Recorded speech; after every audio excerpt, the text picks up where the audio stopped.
Assalamualaikum friends, my name is Abdul Hanan and you are watching Study Wali class. Friends, आज जो short tricks हैं उनमें से हम एक ट्रिक देखेंगे, उसका नाम है 4 टाइम्स। ठीक है, और ये जो ट्रिक है ना 4 टाइम्स, ये बेसिकली फिज़िक्स में उस वक्त यूज़ होगी जबकि बेसिकली जब दो फिज़िकल क्वांटिटीज़ का आपस में रिलेशन डायरेक्ट हो। ठीक है, इससे जो है वो 1 पर स्क्वायर हो। ठीक है, और हमें जो है वो बी की हमें परसेंटेज गिवन हो और हमें फाइंड करना हो कि ए की परसेंटेज क्या है। तो अगर इस तरह की कोई भी इक्वेशन है और हमारे पास जो एमसीक्यूज़ में मतलब अगर कोई क्वेश्चन है कि हमने ए की परसेंटेज फाइंड करनी है और बी की गिवन है, जब इस पर स्क्वायर है तो हम उस वक्त जो है वो 4 टाइम ट्रिक यूज़ करेंगे। तो इसका जो एप्लीकेशन है वो हम देखते हैं ताकि जो है ना हम साथ साथ इसके जो कंसेप्ट हैं वो समझ सकें। तो जो फर्स्ट जो हमारे पास एमसीक्यूज़ है वो ये है कि if momentum is increased by 10% then kinetic energy increases by. तो आगे ऑप्शन 44%, 19% एंड 36% है।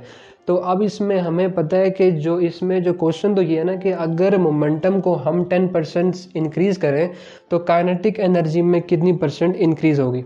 तो जो इनका जो आपस में रिलेशन वो ये है कि kinetic energy equal to momentum का स्क्वायर ओवर 2 इंटू मैस। अगर हम यहाँ से जो इनका रिलेशन देखें तो kinetic energy is directly proportional to momentum का स्क्वायर। तो ये बेसिकली जो है वो A directly proportional to B का स्क्वायर जो है वो दोनों सेम है। तो अगर हम अगर हम इसको हमने फाइंड करना है तो इसका जो फर्स्ट जो मेथड है वो ये है कि जो हम जो है वो यूजुअली यूज़ करते हैं वो ये है कि अगर हम 10 पी और इसका जो है वो होल ब्रैकेट का स्क्वायर लें डायरेक्टली काइनेटिक एनर्जी। और जो सेकंड स्टेप ये होगा कि हमने क्योंकि 10% इंक्रीज़ किया है तो इसी वजह से हम जो है वो 10 में +1 करेंगे, क्योंकि जो है वो 10% जो है वो जो हम जनरल यूज़ करते हैं वो ये है कि 10% अगर इंक्रीज़ है तो +1 होता है, 20% इंक्रीज़ है तो +2, इसी तरह 30% है तो +3 होता है। तो +1 करके 11 आता है। अगर 11p होल का स्क्वायर है तो इस तरफ जब हम इसे ओपन करेंगे, ठीक है, स्क्वायर को, तो जो इसकी वैल्यू होगी वो 121 होगी। ठीक हो गया। आगे ये है कि अगर हम 121 को 100 से सब्ट्रैक्ट कर लें, ठीक है, 121 को 100 से सब्ट्रैक्ट कर लें तो जो हमारे पास आंसर आता है वो 21% इंक्रीज़ है काइनेटिक एनर्जी में।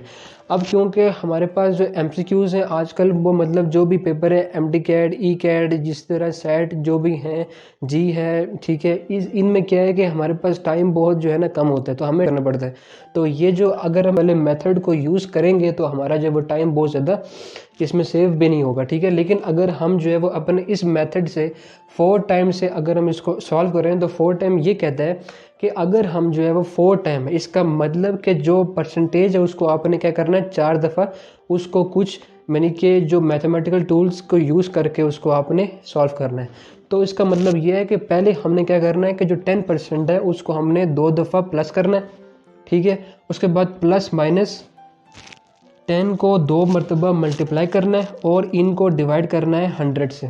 ठीक, इसमें जो हमारे पास जो फार्मूला है इसमें बेसिकली जो +-1 ये वाला प्लस मल्टीप्लाई और डिवाइडेड बाय 100 ये बेसिकली जो है वो जो बेसिकली हमारे पास जनरल जो है वो इक्वेशन होगी। ठीक है, हमने यानी कि जो है ना बस 10 की जगह में जो है वो हमने इसमें पुट करना होता है। ठीक है, और एक और बात कि इसमें जो प्लस माइनस है उसका मतलब यह है कि हमने अगर इसमें इंक्रीज़ हुआ है, ठीक है, अगर ये तो हमने प्लस करना है, और अगर परसेंटेज डिक्रीज़ हो रही है अगर क्वेश्चन में लिखा हुआ है तो हमने माइनस साइन को यूज़ करना होता है।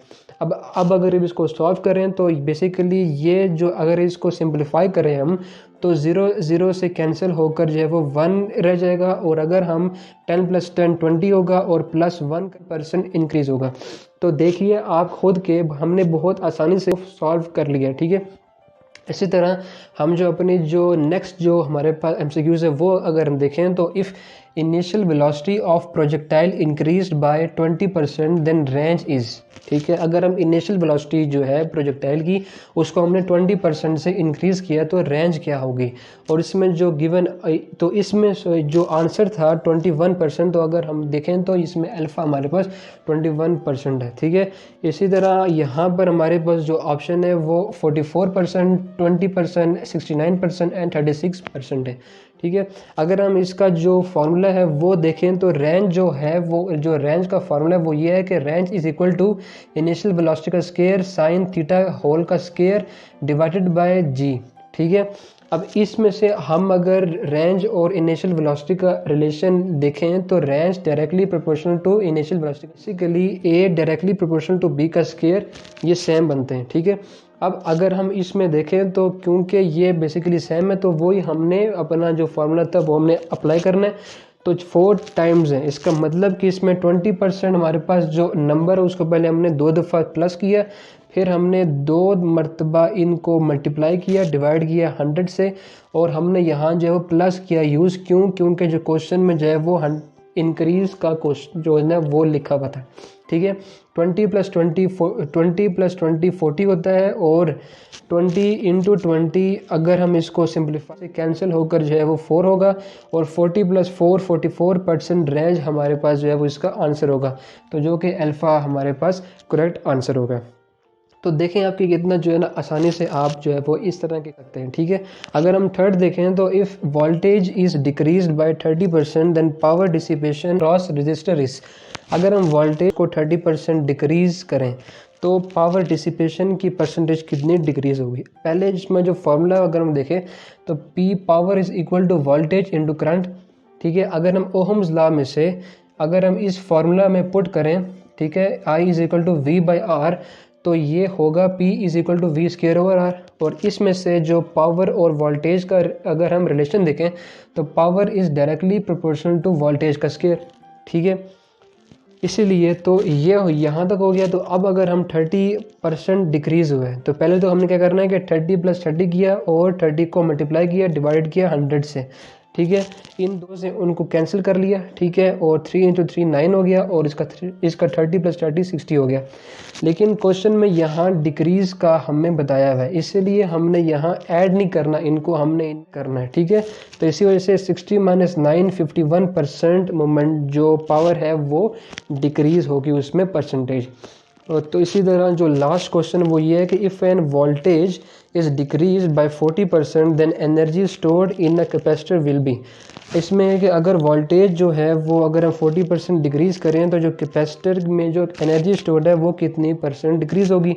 अगर हम इसका फार्मूला देखें तो जो एनर्जी होती है पोटेंशियल एनर्जी वो इक्वल है 1/2 कैपेसिटेंस इंटू वोल्टेज का स्क्वायर, और इसमें से अगर हम एनर्जी और वोल्टेज का रिलेशन देखें तो energy is directly proportional to voltage का स्क्वायर। 40 को 2 मरतबा प्लस करना है, उसके बाद फिर 40 को 2 मरतबा मल्टीप्लाई डिवाइड बाय 100 किया, तो हमारे पास जो बेसिकली ज़ीरोज़ कैंसिल हो 416 बनता है, और 40 + 40 80 होगा, ठीक है। और अगर क्योंकि हमारे पास क्वेश्चन में था कि जो परसेंटेज है वो डिक्रीज़ हुई है, इसलिए हमने यहाँ माइनस किया यूज़, तो 80 - 16 जो है वो 64 आंसर है। 64% एनर्जी जो होगी वो डिक्रीज़ होगी। तो ये थी हमारे पास आज की जो ट्रिक थी कि इसका नाम था 4 टाइम, और इसको आपने उस वक्त यूज़ करना है जब फिज़िक्स में आपके पास जो है वो हम उन क्वेश्चंस में इसको यूज़ करेंगे जहाँ पर हमारे पास b की परसेंटेज गिवन हो और इसमें b पर स्क्वायर हो और हमें a की परसेंटेज फाइंड आउट करनी हो, ठीक है। तो आज के लिए सिर्फ इतना ही, मिलते हैं हम अपनी नेक्स्ट वीडियो में, तब तक के लिए अपना ख्याल रखिए। अल्लाह।